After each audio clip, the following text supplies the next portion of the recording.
how I made a Fallout inspired double modular board for Warhammer 40,000. Hi there, Good Enough Scenery is the place you are right now, and I'm going to be showing you today how I made the plain tiles like this one you're seeing here. Plain doesn't have to be boring, I'll show you that one well, and this one as well, and that one a little bit, and this one too. They're all really simple to make, but that doesn't mean they don't have to be fun, so let's get into this toxic mess. So to start with, you're going to take a bit of XPS foam. I've cut this to be 30 centimeters square, and then I'm going to make a grid on it that is lines every 10 centimeters, both across it one way and then perpendicular to that as well. So basically you make a big noughts and crosses board. Now we want to make this look like concrete. So the way that I do that is then by taking a wire brush and stroking it quite firmly in one direction across the whole thing. And then I go across it with a ball of tin foil to bring out some kind of rocky texture. Now you can go as light or hard on this as you want to. I went pretty hard on it because, you know, I want this to be kind of long time weathered concrete, which would no longer be smooth. After I'd done that, I went back over the lines that I'd made. And now at this point, you can just leave it like this, and that's a perfectly good tile. But I'm going to show you the crater one first of all. And we do be dipping in and out of what we do with a plain tile, but this is what you're going to do if you're going to make a crater tile.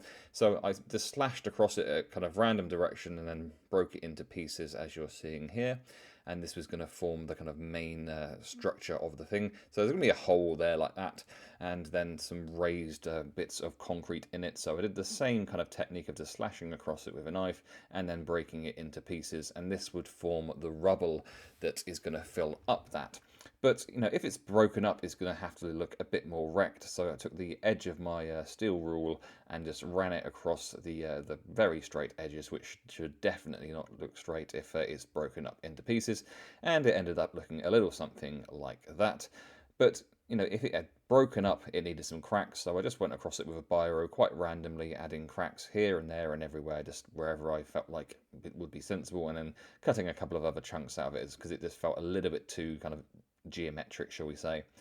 It was then the case that those bits of rubble needed to be more broken up, so using a biro and using the tin foil, I just took off the straight edges that were left and just made them all a bit more rubbish looking. Then I had to stick it on a board, so I took a 30 centimeter square board. I did a very gentle spray of black spray paint, just so I knew that the hole would have some black underneath it.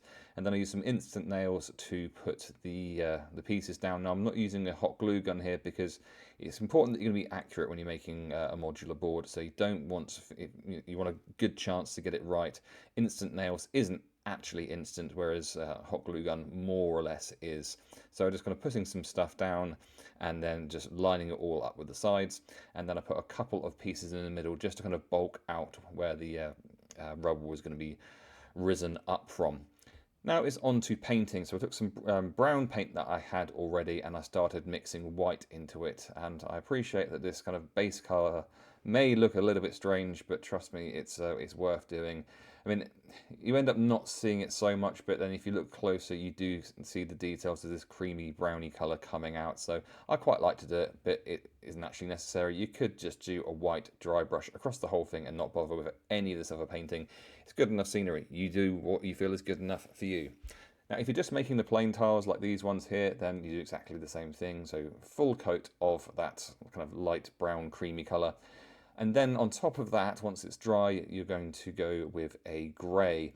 So with this, you're going quite wet with it. You're not trying to get into all the details. It's kind of like a very, you're painting it, but you're painting with quite a vertical brush, so you're not getting into all of the details, so that the brown that you've painted earlier still shows through.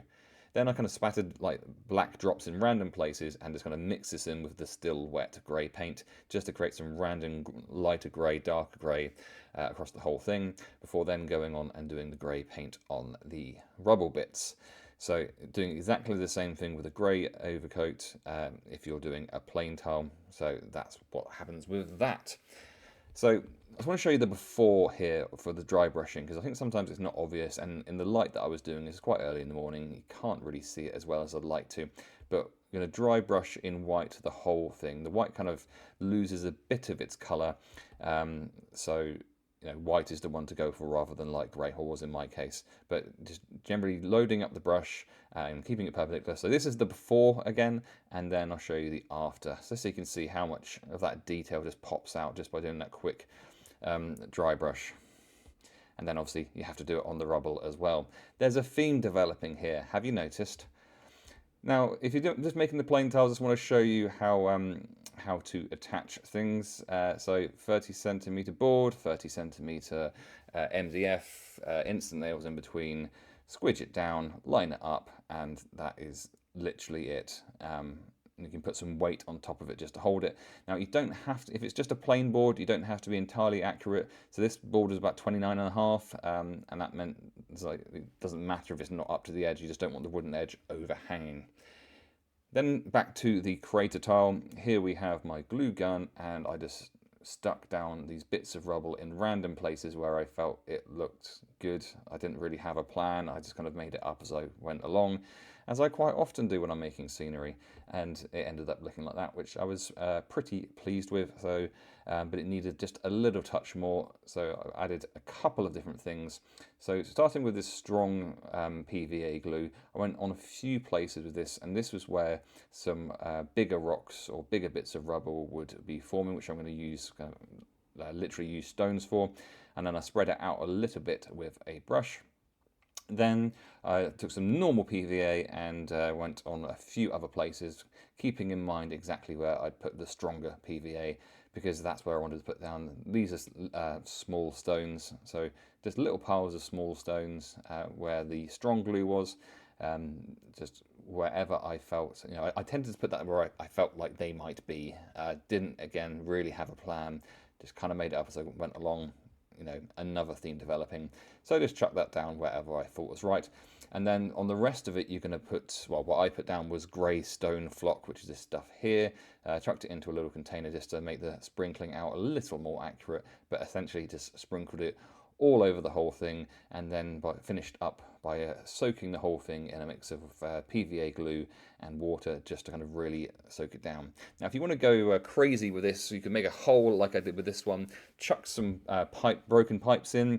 You can see the pipes tutorial as part of my industrial series, and then mix up some resin. And I went full yellow on this one, and so left that to cure a little bit, and then tipped the whole bunch into this pool. Now, it looks a lot better on camera there before doing anything than it did in real life. It didn't quite look right, because I wanted it to look like a horrible toxic mess.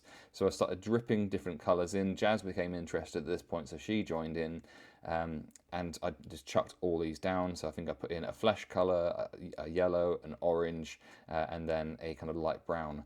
And it occurred to me that I could sludge it all around just by tipping it. So tipping it to the absolute limit so it didn't spill out, but was able to kind of mix up a little bit, and it ended up looking like that. And that was nearly what I wanted, but I just put a couple of extra yellow drops in just to finish it off. And honestly, I really love how disgustingly gross it looks.